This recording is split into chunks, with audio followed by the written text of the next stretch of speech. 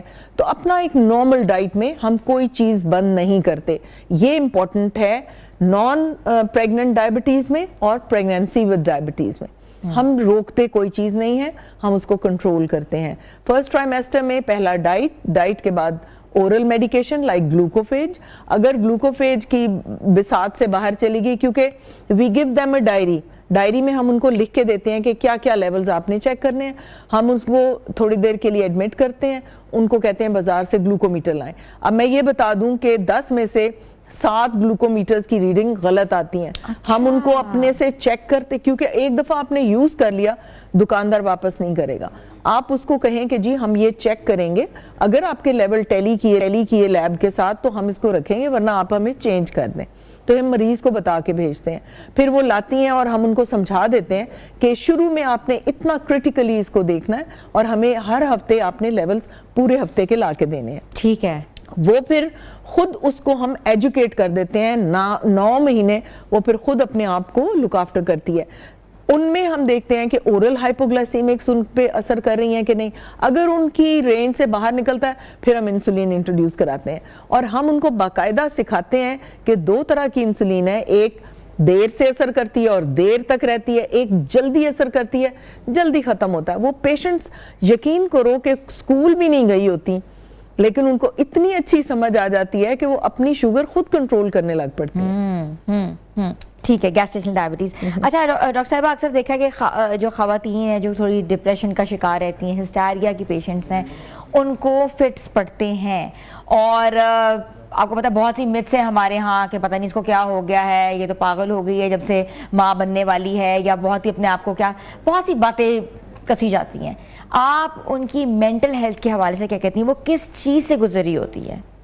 بیٹے اتنے ہارمونز اندر بڑھ رہے ہوتے ہیں, کم ہو رہے ہوتے ہیں, بہت ہارمونل ٹرموائل مچا ہوتا ہے پریگننسی کا, اتنے زیادہ ہارمونز ہوتے ہیں, وہ ڈپریشن بھی کرتے ہیں, سب کچھ کرتے ہیں. لیکن جو فٹس پڑتے ہیں وہ ہائپرٹینسو ڈس آرڈرز میں پڑتے ہیں. یعنی اگر بلڈ پریشر بڑھ گیا تو اس میں کیا ہوگا, ایک سنڈروم ہوتا ہے. سنڈروم میں کیا ہوتا ہے کہ یہ ایک آٹو میون کمپلیکس سمجھیں بن گیا, اس کے اندر وہ ڈپازٹ ہو جاتا ہے بلڈ ویسلز کے اندر. اب بلڈ ویسلز کے اندر جب کوئی بھی چیز ہوتی ہے نا, تو ہمارے وہ جو صفائی والے سیلز ہوتے ہیں نا, میکروفیجز, وہ جا کے اس کو کھانا شروع کر دیتے ہیں کہ یہ کیا ڈپازٹ ہو گیا ہے, ہم اس کو کھا لیں. اب وہ جب کھاتے ہیں تو بلڈ ویسلز جو باریک جال بچھا ہوا نا باڈی میں, ان میں چھوٹے چھوٹے سوراخ ہو جاتے ہیں. یہ ایک سنڈروم ہے, پریگننسی انڈیوس ہائپر ٹینشن کا یہ ایک سنڈروم ہوتا ہے. تو پلیٹلیٹ جو ہے ان کا کام ہوتا ہے یہ سوراخوں کو بند کرنا. جب وہ جا کے سب ویسلز میں سوراخ بند کر رہے ہوتے ہیں تو پلیٹلیٹ کی کمی ہو جاتی ہے. جب پلیٹلیٹ کی کمی ہو جاتی ہے تو پلیٹلیٹ کی کمی کی وجہ سے آپ کا کویگولیشن جو ٹریگر ہو جاتا ہے. آپ دیکھیں نا, ویسلز میں خون بہ رہا ہے, تھوڑا سا باہر نکلے جم جاتا ہے. یہ ایک امیزنگ بات ہے نا, ایک جادوئی بات ہے کہ اندر تو وہ لیکوڈ ہے, جیسے ہی باہر نکلتا ہے وہ جم جاتا ہے. تو اندر مائکرو کلاٹس شروع ہو جاتے ہیں. جب مائکرو کلاٹس شروع ہوتے ہیں اور یہاں پہ سارے پلیٹلیٹ کنزیوم ہو جاتے ہیں تو بلڈ ویسل میں سے پانی سیپ آؤٹ ہونا شروع ہو جاتا ہے. جب باقی جگہوں پہ تو وہ سکن ہے نا, اس کے نیچے آ جاتا ہے. جب برین میں ایڈیما ہوتا ہے اور وہ فلوئڈ سیپ آؤٹ کرتا ہے نا, تو وہ اسکل سے باہر تو جا نہیں سکتا, وہ پریشر ڈالتا ہے برین کے اوپر, اور پیشنٹ کو فٹس شروع ہو جاتے ہیں, سیجرز ہونے شروع ہو جاتے ہیں, منہ سے جھاگ نکل, بے ہوش ہو جاتی ہے, اور بڑے پرابلم شروع ہوتے ہیں. یہ ان وجوہات کی وجہ سے, ان کی وجہ سے. اور ساس اور وہ سارے آن لکرز اور گاؤں میں کہتے ہیں اس کو جن چمٹ گئے ہیں, تو یہ تو ایکٹنگ کر رہی ہے یا جن چمٹ گئے.